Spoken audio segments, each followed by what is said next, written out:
Balimao Anyakuma, très urgent. Balimao billet mercredi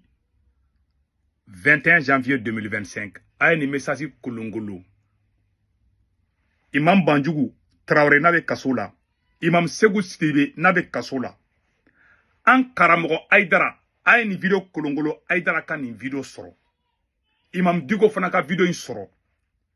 Complot bado de be kalabe Mali solama au contrôle la men au secret fo ongena bi. Amsardini mogo, Wahabiyaou, Tijaniyaou, comment on appelle là, Soufiou, Ani John Ratouni, Ani fin, Bouyeka mogo, Amalitou,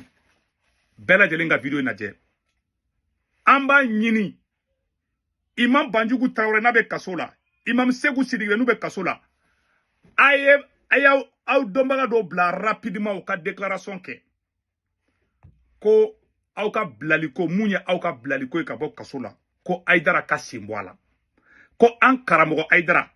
ka baraji ba nola akana kuma au tokola Imam Diko fana be Algérie afana ka foko ko Aydara ki i merci mais i simbo an blaliko la ko do de be ka kemena nyafo Mali sulame be kame sorasi munu fleur fanga la bi ima sorasi ka video munu be ka bo ay sulame simbo ka ko la sulame parce que uye mogo beke mogo langolo e Mali kono mogo ñenama fefe be Mali kono ya beke mogo langole mogo ka bonya be sulamaw de kambi be ka sulamaw de fana yerema bla ñogona bi bla ñogona be ka na cogo jume Aydara bina ka piège kono an karamo Aydara bino ka piège kono ambe do ke ala ka Aydara ñuma bo asimi ka piège kono mais Aydara bina asimi ka piège kono fo ka tunu jila ay nya chekoroba ma sinon atato fleji wuyo fe ite asimi don Aydara ni mi kolosi na simi mi don kasola na mi idon magado don kasola yana ka manda ba ka shibon teke kono mendale nga kumai ube fe ka Banjugu Traoré ani Segou Sidibe nunu kolu ka ke ina fo be fe kolu bla ka ke ina fo Aydara ni Aydara kumana deli ke an kunte na wahabia demisonu bla ka bo kasola ni olu bora kasola sisa ube uka viremanu poussé ka Aydara to poussé non Haydara ni Haydara kunte ou kunte bla Aydara refna mogo doyi na ye ko ki aba fo réseaux sociaux fana kam donc mama na Aydara be ki il no fait kelege ki gabo kasola ayaga mogo bla ka vidéo kede Imam Segou Sidibe docteur Segou Sidibe Sabalbugu Almami Imam Banjugu Traoré aya fo aw domago gena ka déclaration officielle ke ko Aydara ki sembo ka blaliko la parce que naka blali be ke domi al naka sura abe fe ka bla ou be fe samno pour que aw rama ka karanyona ou ba do nu ko nu Aydara to ko fala Aydara fana mena boka aw koroma tege aw tena lafia ne ya fo dongo do ko aw blara ka boka solo ko Aydara de sababu ya to aw ti lafia fo ka jien du ko lo meleke Aydara na dombe gina be ke aw ne nuna ko nu te ka kunte bla manyana ma yere ne ko ke mogo yi ba ke sutarat la parce que Aydara ka point faible yo oro doyi sura su bi profiter oro la sam u b'a fɔ anye Banjugu bla Aydara e koson donc no krasa aw yɛrɛ ba be kunkar ɲɔgɔnna be u ka vidéo be tila ka bɔ ko sulamaw yɛrɛ de nege bɔlen do kay aye ndabanga ko la u ba u bɛɛ kɛ mɔgɔlangolow ni a bɛɛ u ka sɔrɔ Aydara binu ka pièce kɔnɔ u ye M5 ci u cogoya kelen na c'est à dire que ka M5 mɔgɔw yɛrɛma bila ɲɔgɔnna ka yɛrɛ wolo mɔgɔw yɛrɛma bila ɲɔgɔnna sisan u donna Asimi ka piège sera sulamaw la bi don dɔ bena kala sulamaw na ma kɔlɔsi ali kare kɔnɔ mɔgɔ ta bonya Mali kɔnɔ ma sababu bena bɔ Aydara de la ani Asimi Goïta parce que Aydara korola fuite de mémoire be kana Aydara la sinon Aydara te mogo jugu ye nga bonya be amsardini mogo kan jamana kola ambe tiɲɛ de fɔ dɛ aga mogo be kaso la ama Aydara maga be ko wahabia démission do kambe kolu ka fɛn kɛ e mogo mabla e be ka taga o kuma fɔ déjà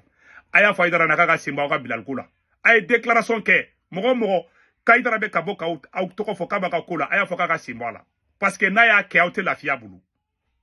na ma lafiya bulu manga mena cha réseau ka o sura si kilomètre tunu ka bon amena au conseil ci ou amena ima aluga mogo manga me ko ka au conseil ko ba sura suga la fasa ba ko be ka boka parce que Asimi desele no Mali joko la bi Asimi be fe ka fenkele mu kebi ka malien be kun kar nyona kanani be ka kodo nyona mais Aydara te ka famia chokoroba bina Asimi ka piège kono Aydara ni e sogo de Asimi ma bi aba nyimi ebe ka munu kele nyu korona che obi fene Asimi ye ni Asimi soro na mi molo ka shibon teke kono ni surasi kala ne Segu Tunkara wele ni ala ka war ko ka warja ko nga bo asimi contre la ngo aish e fait contre la Aïdara contre la ngo aish maçon Aïdara ala kana nya haramu duwani nyongo che na asimi gena ka bo fanga la dobina ne Segu Tunkara tara malla Aïdara ne beti fe meta tigi to fingina metla ka fo mari télé là ne ma ke malion ka fuma pou ma ke avec preuve à l'appui ni ala ma ko wera douala ngo fo ka daka mo fo ya nabi itene surasi ndo halibi shogal ye fembe kan nu yo shogal la moluya mogo munu mogo langolo mogo munu temmo mogo munu tu dala kan batu mogo munu ma mogo babunya Aïdara beti kalfo la koka parce que eni wa bia o mandi olu fana be aw nege ka yɛrɛ ma bila ɲɔgɔn na ka mɔgɔ ma bɔ ka nɛni kɛ o don wa et puis ne bɛ conseil kelen di Aïdara ma an karamɔgɔ Aïdara ma mɔgɔ ɲɛnama i tɛ ko kɛ mɔgɔ ye ka tila k'u kunna da mɔgɔ ɲɛnama baara tɛ kɔrɔ de bɛ ka na Aïdara la sinon Aïdara tɛ mɔgɔ jugu ye ne b'a dɔn ŋo ne mɔna duba de kɔnɔ mɔgɔ dɔw bɛ yen n'u commence ka kɔrɔ dɔrɔn fi de mémoire bɛ n'aw la u bɛ kuma dɔw fɔ fi bɛ énervé mais kɔrɔ de don kɔrɔ de bɛ ka jɛ Aïdara kan Aïdara kan ka kuma nɔgɔya dɔɔni i bɛ ka kuma fɛn fɛn fɔ sa nɔ ni mi kɔlɔsi i b'i yɛrɛ détruire i bɛ ka kuma fɛn fɛn fɔ sa a bɛ k'i nege bɔ mɔgɔ caman na mɔgɔ t'i ka jama ko contre la jama b'i kɔ jama t'i kɔ mɔgɔ ka sira t'o la i ye mun kɛ n'a man ɲi o de bɛ fɔ n'a ka ɲi fana a bɛ fɔ 1.2 tɛrɛ dɔrɔn de bɛ ka fɔ Aïdara wallahi ne Segu Tunkara ne ye n ka denmisɛnniya kɛ Bako Cikɔrɔni marakacɛ dɔ tun b'an ka carré kɔnɔ n tɛ fɛ bon n b'a tɔgɔ fɔ marakacɛ dɔ tun bɛ an ka carré kɔnɔ a kun tɔgɔ ko Bajan voilà ko Bajan billahi o marakacɛ ko Bajan n tɛ fɛ ka jamu fɔ sur mɔgɔw b'a dɔn wallahi a kun bɛ du min balo a ka ca du a kun bɛ ne b'a fɔ n ka bɛ du 200 bɔ mais a t'a fɔ mɔgɔ ɲɛna n'i y'a fɔ fana ni mi kɔlɔsi a tɛ fɛn d'i ma bilen kalo bɛ sa a bɛ taga malobɔrɔ jɔ mɔgɔw ka soda la a bɛ mɔgɔw dɛmɛ ni mɔgɔ bɛ ka taa kaso la ni problème bɛ a b'u dɛmɛ k'u ka problème régler a t'a fɔ o yɛrɛ de ye hadamadenya ye mais ne Segu Tunkara maa ma bɛ ko kɛ ne ka bɔ jama la ka fɔ ne mago t'i ka dɛmɛ la quoi tiɲɛ yɛrɛ la parce que i ma kɛ ala kama et puis ala ye tɔgɔ dɔ de di Aïdara ma kana ɲinɛ o kɔ ala n'i y'a ye nin fɛn bɛɛ a bɛɛ bɛ sɔrɔ ala kelen de la n'i y'a ye mɔgɔ bɛ sen ta ka taa e fɛ i kelen tɛ serifu ye Mali kɔnɔ mɔgɔ bɛ se e fɛ parce que au conseil président ye ou bien Amsardini président ye ou bien ala ye jɔyɔrɔ dɔ d'i ma mɔgɔ ka bonya bɛ Aïdara kan mɔgɔ bɛ se e ma ala kama i k'u dɛmɛ e fana bɛ taga o démarche mun kɛ mɔgɔ minnu fana bɛ sɔn Aïdara bolo olu fana bɛ sɔn Aïdara bolo ala de kama e kan ka ala fo fɔlɔ i ka cɛya tɛ i ka fɛn tɛ e y'a kɛ ala kama fɛn fɛn n'i y'a kɛ ala kama i man k'o bɔ bilen k'i bɛ mɔgɔ kɛlɛ n'o ye mais Aïdara mana kɛ fo o tigi tɛ lafiya o san kɔnɔ n bɛ misaliya di ala ye fɛn dɔ de di e ma o t'i ka cɛya ye wallahi billahi ala bɛ mɔgɔninfin kɛ bana ye billahi hali dangaden a bɛ kɛ président a bɛ tɔgɔ sɔrɔ mais labanko de b'a la wallahi billahi n ba ka fisa ni karisa ba ye parce que i ka wajulu daminɛ na i tun bɛ to k'o kuma nin de fɔ n ba ka fisa ni karisa ba ye dɛ ou bien n fa o tɛ dɛ togotigiya jamatigiya perezanya banaya ala b'a di maa min ma maa min ka d'a ye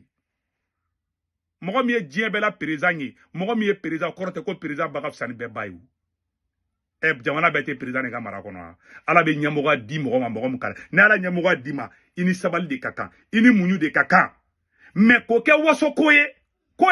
parce que k'e ba ka ɲi ou bien e ka cɛya de don ou bien e ka ɲi de ni bɛɛ ye o tɛ tiɲɛ ye wallahi bilahi o tɛ tiɲɛ ye o tɛ tiɲɛ c'est la pire vérité o tɛ tiɲɛ ne bɛ k'i la di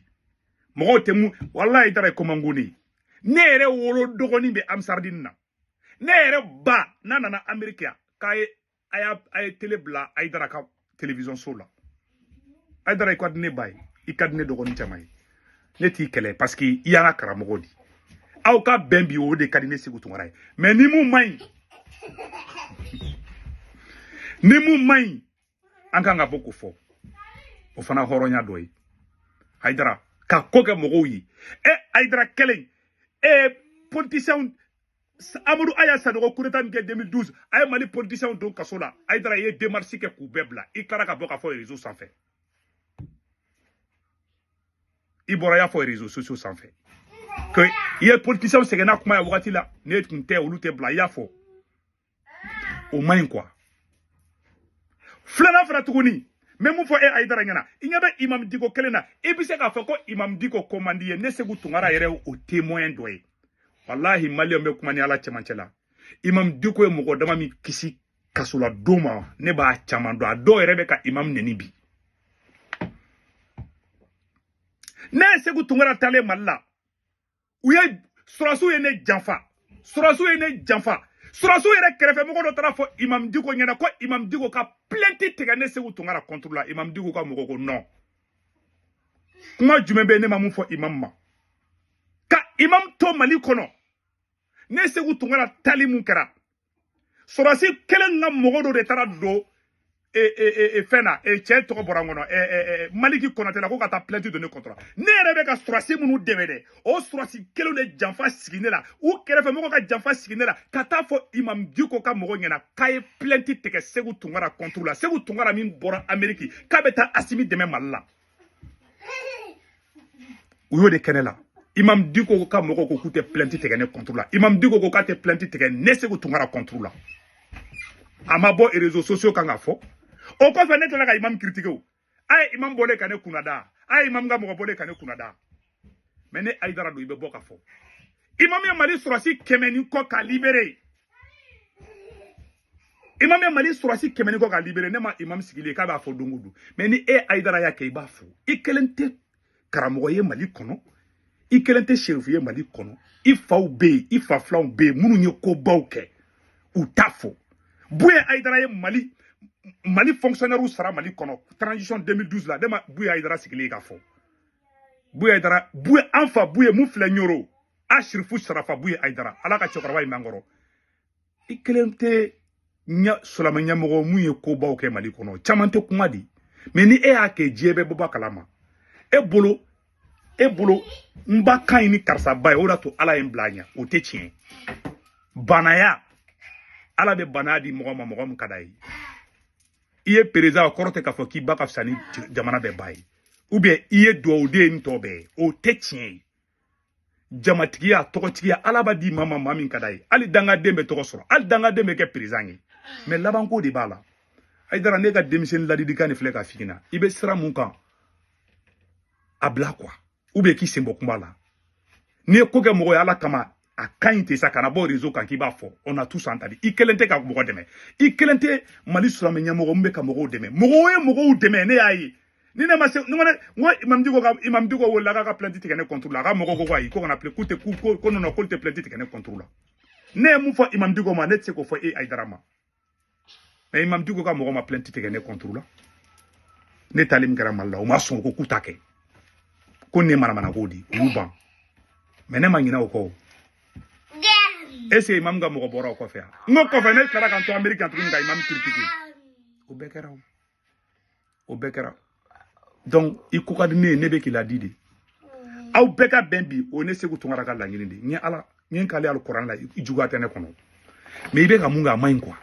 ni mo ma fina wallahi o te ala do o koro kebe o be ke di bato o te ka ala bato mama be ko ke ka fo ali ala ere amandi ala ere ibi mo nyuma barate quoi il faut qu'on se dise la vérité mais ebe ko ke mo yi ka tla ka boko kuna da do mais o net se ko famu quoi mais o mundi mais kuma kele fana fina Aïdara mais kuma ebi ba fo mo ka mo be kasura Aïdara se bala sona na ya ro abla dongo da te la fia bulu I kelete karamogo mbe ka mogo de mali kono a mogo tiga jama contrôla mogo ti contrôla ya fora I ga ni yeni fora ni teche uno fora doro daga wula sungola mai wahabia o ben contrôla wahabia o ani sufila ka o ben o ga mogo be boka fo e ga mogo bora ga nenni ka likunu e le tara fo président ko ga nenni gala omne e Aïdara re ga mogo bora ga nenni ga kunu gorodi na fora ko ga nenni gala omne agla ka be fo yere ga mogo ko e Aïdara abena awer la gushi e ma transition de membo be ka boka o be la gushi bia o be ka o be ke mo o be ka o be ke ina fo o te mo ngena mo ye ko o be ka o ko di quoi alors que anga bonya ba ko Malio be fen kelen bonya be karamogo di ni karamogo fara la gusila o maliko bani ne ga joro o doron c'est tout hein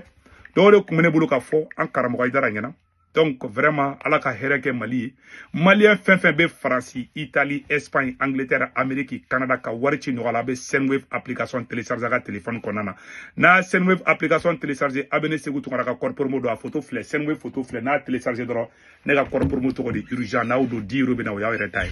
o ko fa ba ka banque information be do aw somo me malla Sénégal Côte d'Ivoire Cameroun abulu ga orange numéro ta no to kombe 40 ga na warchi mo ba so orange mo na sur place warchi go fala to doro me clé sala warchi go flana sabana bara drome kile auta sa hawde kundo akambe